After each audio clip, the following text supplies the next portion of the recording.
Hi friends, కొత్త బండి కొని ఓలా యూబర్లో అటాచ్ చేయాలనుకుంటున్నారా? ఇందులో ఎక్కువ సంపాదన ఉంది, 60-70 వేలు సంపాదిస్తాను మీతో ఎవరైనా చెప్తే దాన్ని నమ్మి కొత్త బండి కొనుక్కొని ఓలా యూబర్లో అటాచ్ చేసుకుందాం అనుకున్న వాళ్ళ కోసమే ఈ వీడియో. చాలామంది ఏంటంటే మనకు తెలిసిన వాళ్ళు, మన ఫ్రెండ్స్ ఓలా యూబర్లో పనిచేసే వాళ్ళు ఒకరో ఇద్దరో ఉంటారు. వాళ్ళు ఏం చేస్తున్నాం అని అడిగినప్పుడు డ్రైవింగ్ అంటే ఎక్కడ చిన్న చూపు చూస్తారు అని చెప్పేసి మాకేంది, మేము అంత సంపాదిస్తున్నాం ఇంత సంపాదిస్తున్నాం అని చెప్పేసి చెప్తారు. దాన్ని నమ్మేసి అబ్బా ఇదేదో బాగుంది, బండి కొనుక్కుంటే మేము కూడా నడుపుకోవచ్చు కదా, మేము కూడా సంపాదించవచ్చు కదా అని ఆశలతోటి చాలామంది కొత్త బండ్లు కొంటున్నారు. దయచేసి ఫ్రెండ్స్, కొత్త బండ్లు ఓలా యూబర్ ర్యాపిడోలో నడపడానికి మాత్రం కొత్త బండ్లు కొనకండి, అనవసరంగా బాధపడకండి. కొన్నప్పుడు ఫస్ట్ బాగానే ఉంటుంది, ఒక నెల 2 నెలలు బాగానే ఉంటుంది. ఒక నెల తర్వాత 2వ నెల 3వ నెల ఈఎంఐ కట్టలేకపోతాం, అప్పు తెస్తాం. నెక్స్ట్ 6 నెలలు బిజినెస్ నడిస్తే 6 నెలలు డౌన్లోనే ఉంటుంది. సో ఈ 6 నెలలు సంపాదించింది మిగిలిన 6 నెలలకు రొటేషన్ కింద కట్టుకోవడమే తప్ప దీంట్లో మిగిలేదంటూ ఏముండదండి, చాలా తక్కువ మిగులుతుంది. ఓనర్ కమ్ డ్రైవర్గా సంపాదించుకుంటే కాస్త హార్డ్ వర్క్ చేసిన వాళ్ళకైతే 40 నుంచి 50 వేల దాకా మిగిలే ఛాన్స్ ఉంది. కానీ ఒకరోజు తీసి ఒకరోజు తీయకుండా, ఒకరోజు ఏదో ఇంట్లో పనిపడి అట్లా తీసే వాళ్ళకైతే చాలా తక్కువ వస్తుంది. అండ్ హార్డ్ వర్క్ చేసే వాళ్ళకి మాత్రమే ఈ అమౌంట్ మిగులుతుందండి. నార్మల్గా తీసుకున్న తర్వాత కొత్త మోజులో చాలా వరకు ఒక 1 మంత్ 1.5 మంత్ వరకు గట్టిగా కొడతారు, మంచిగా సంపాదన ఉంటుంది. 1 నెల 2 నెలలు ఈఎంఐ కూడా క్లియర్గా కట్టుకోగలుగుతారు. దాని తర్వాత స్టార్ట్ అవుతుందండి. ఒకసారి బండి ఈఎంఐ కట్టకపోయినా ఆ టెన్షన్ వేరే ఉంటుంది. అండ్ 1 నెల బిజినెస్ తక్కువ ఉన్నా ఈఎంఐ కట్టడానికి అప్పు చేయాల్సి వస్తుంది. ఆ అప్పులు తీర్చడానికి ఇంకా కష్టపడాలి.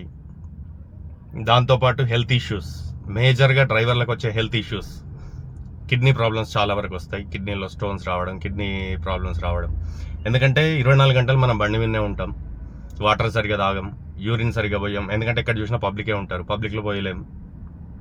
సో దానికోసం అని చెప్పేసి ఊరికే యూరిన్ వస్తుందని చెప్పేసి వాటర్ కూడా తక్కువ తాగుతారు. దానివల్ల కూడా కిడ్నీలకు ఎఫెక్టే ఉంటుంది.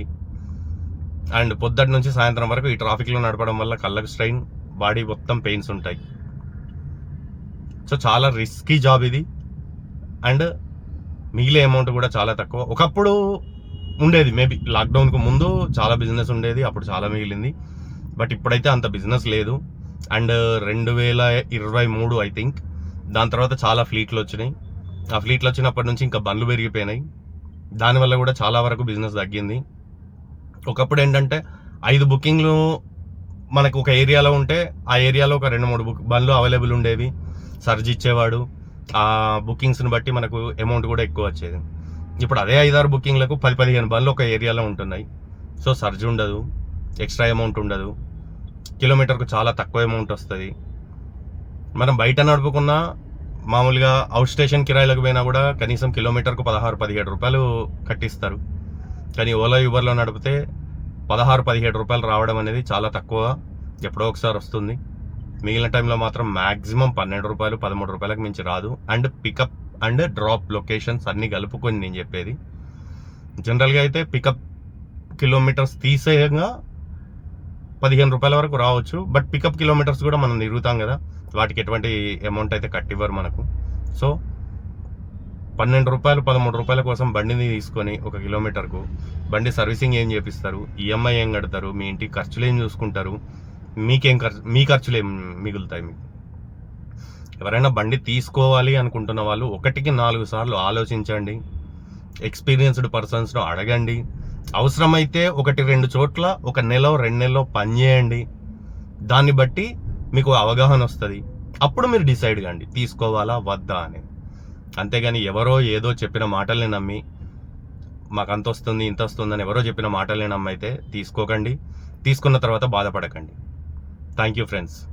జై డ్రైవర్ అన్న.